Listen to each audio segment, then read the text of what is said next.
Have you ever duplicated or cut, I don't know, a SC1 or KW1 quickset key, and you go to put it in the lock afterwards and you can't even get the basic KW1 or SC1 key into the lock?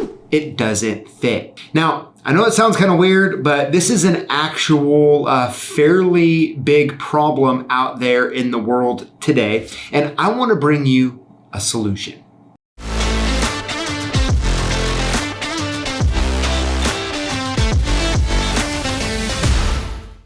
So before we dive too far into this, let's just talk about the 5 most popular keys in the USA today, right? There is KW1, SC1, M1, WR5, and SC4. Well, is what's happened over the years, and depending on how long you've been in the industry, you know that these keyways are copied heavily. And unfortunately, well, a lot of the copies are not very good. They're they don't really use the same tolerance. And so is what has been happening with more and more frequency. You could have a knockoff lock that takes like a SC1 key, and you go to stick just a standard, Ilco or JMA SC1 key in it, and it doesn't go in.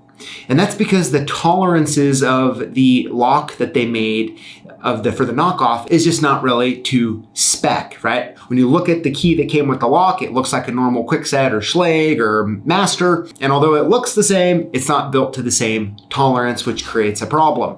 Now, of course, in a perfect world, we just would not deal with those locks, right? But for the people who have bought these locks and are just looking for duplicate keys, they just want another key that works. And so that's the problem, right? And that's just the reality of what's going on today. The good news is that Ilco has a solution. So you're gonna see 5 different easy numbers here.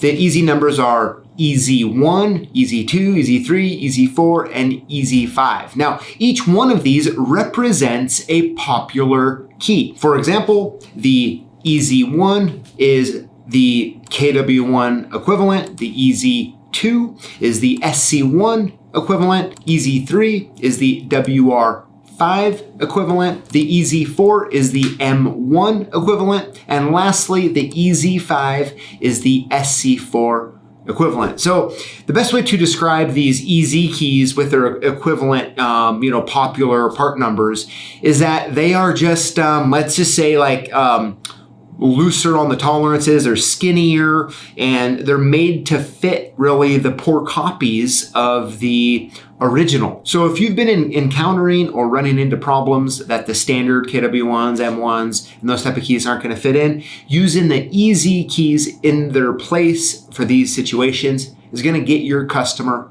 a working key. Now, of course, I'm going to put a link to all 5 keys in the notes below, along with a nice little fun assortment for you where you can get a 10-pack of each of the 5 keys. And of course, let me know what you think in the comments below. Have you heard of any of these keys before? Have you used them? Have you been running into problems with real poorly copied Quickset, Schlage, and Master keys?